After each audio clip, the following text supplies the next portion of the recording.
Officer quietly hunches with his hand in the motor carriage. This is Precinct 57. How may I assist you? Of course. What is the number, officer?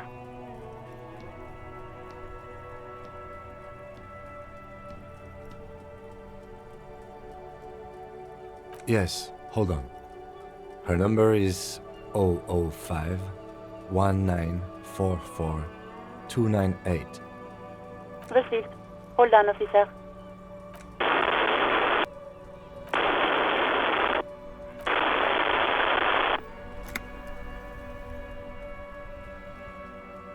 Give it a minute.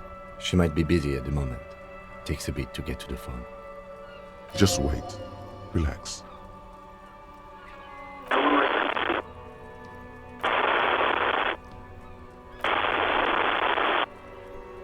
Officer, I have Sylvie Malaika on the line for you. Yes, hello?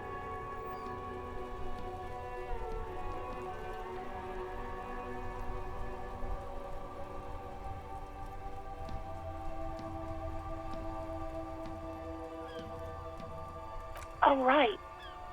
Hello, officer. What can I do for you? You can hear resentment in her tone. She's not thrilled to be talking to you again.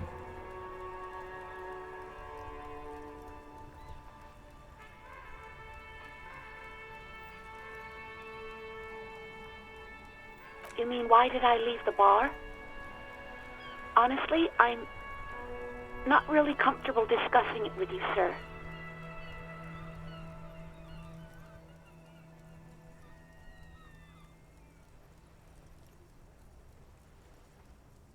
Maybe, I don't know. I just know I have to take some time off right now. No, not me.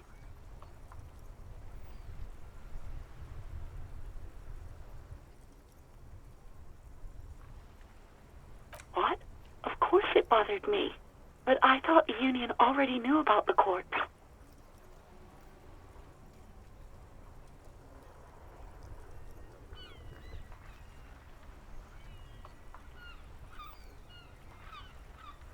No one calls the police. The union would get angry. You know, what the union says goes. People listen to them and they take care of their own, which is like everyone here. Garbage.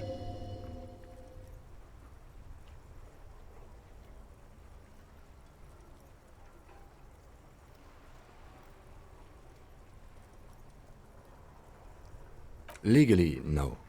In reality, yes. Martinez is de facto policed by the dock workers' union. Words are not necessary to feel the lieutenant's discontent for the situation.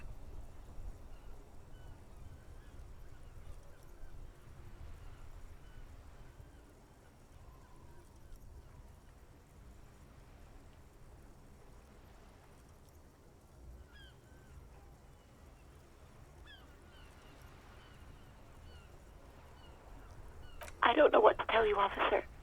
I didn't call you because I didn't want to get in trouble with the others. With the union. I'm sorry about that. No, sorry. I don't. Not a lot of people have phones around here. Copper thieves take the wires. People don't have the money to have the cables put in again. They use the union's phone, or the one on the coast. It was someone else.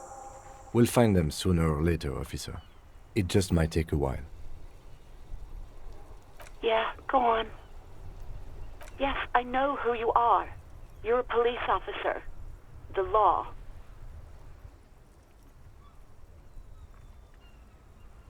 Oh, no, I haven't, sorry. Real policemen have uniforms too, by the way. Where's yours?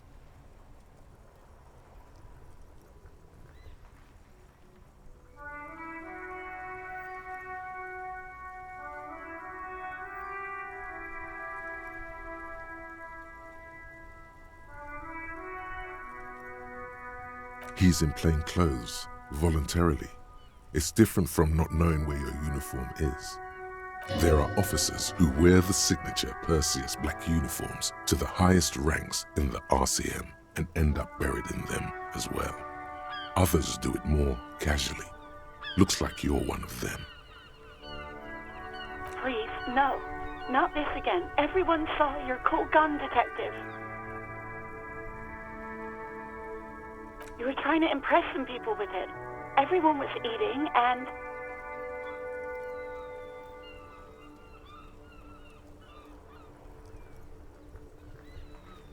You were waving it around in everyone's face, begging them to describe it. You said it calms you, and then you started making suicide jokes. It got pretty graphic. Some poor sod was trying to eat his pudding while you were screaming, spit flying, imitating the mercy shot right next to him. Spat some in his food. I don't think he touched it after.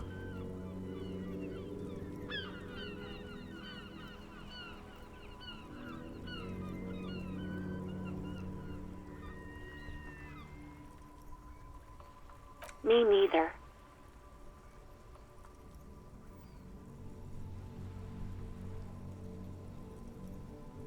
No idea. All I know is next you were waving around money instead, saying things like big bucks cannot lie and guns can't buy money, but money can always buy guns. It almost looked like you pawned it, but believe me, I did not ask.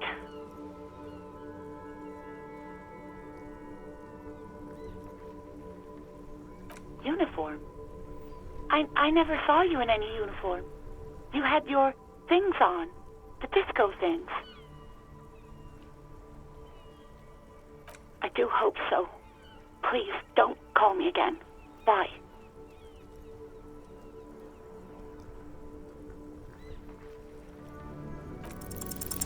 Yes, you have obviously done something to upset her at the Whirling in Rags when she was still working there.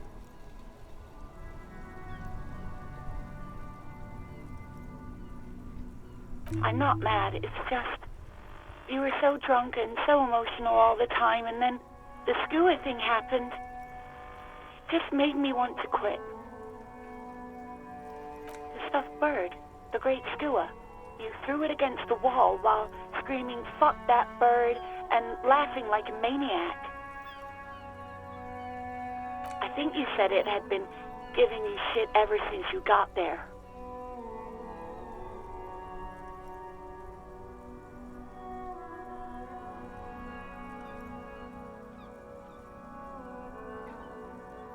It was a pretty bird, there since I started working in whirling. I really liked her. We call her Scotty. There's genuine sadness in her voice.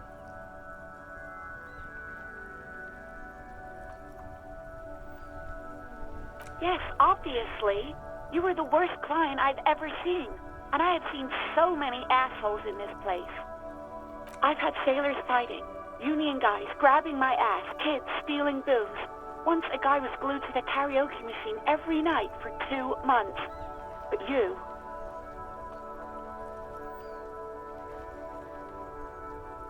Well, you were worse than all of them. Honestly, you were getting borderline aggressive. Even about little things like not turning down the volume at 3 a.m. I even liked one of those songs you kept listening to on repeat. No more. I hate it now. We Go On by the O.O. I can't listen to it anymore. You've turned it into a parody. To hell with that song. Then there was your room, your project, an experiment to see how bad it can get in there. I tried to send the cleaner, but you wouldn't let me, threatened to make me understand. I had no idea what you meant, and I don't want to know. And then you screamed something about how you're a piece of shit human being, and why does anyone even let you work as a policeman? That you'd fire yourself, but you can't even do that.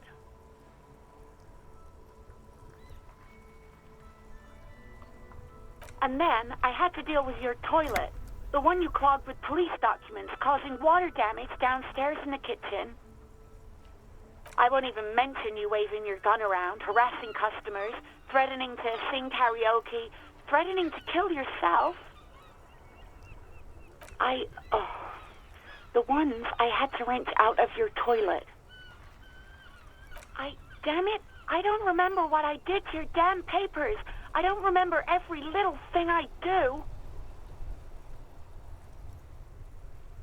Especially when there's a hurricane loose. It's your fault for losing them, not mine.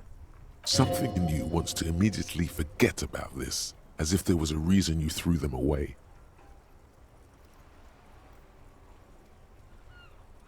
No, you really weren't. You were simply the worst.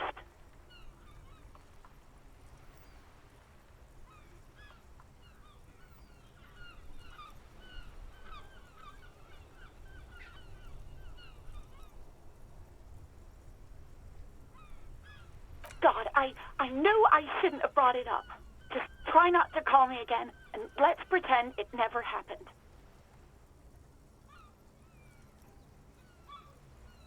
All sorts of things.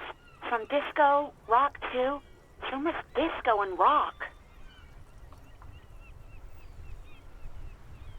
Yes, that's the one you like to sing along to the most. The later it got, the more that one came on. Interesting. You still have to find a copy, though, before you can blast it. You hear a sigh of relief on the other end of the radio.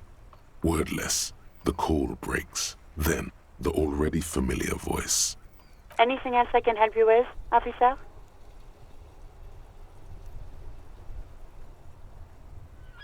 "57's over and out." In the cabin, you see a set of steering levers, a radio on a hook, a pull-out toolbox, and the soft glow of the fuel preheater gauge.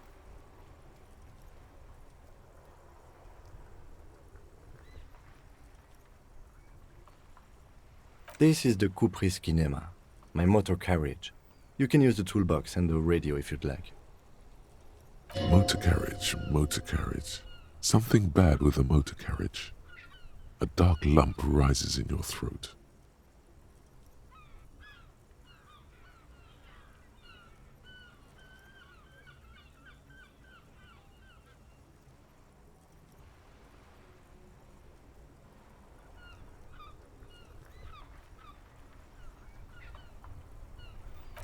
Nothing. It's probably nothing. Forget I brought it up. Please proceed with the carefree lollygagging.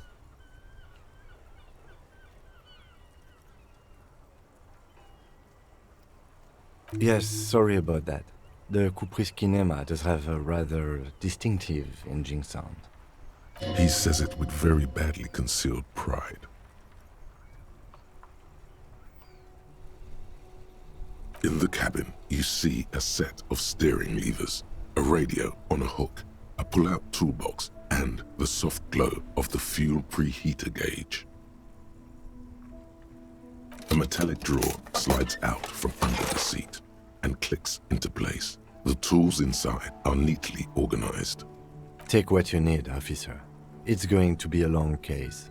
I'm not protective of my tools, like some men are. He's clearly a little protective of his tools. But what can you do? Work is work.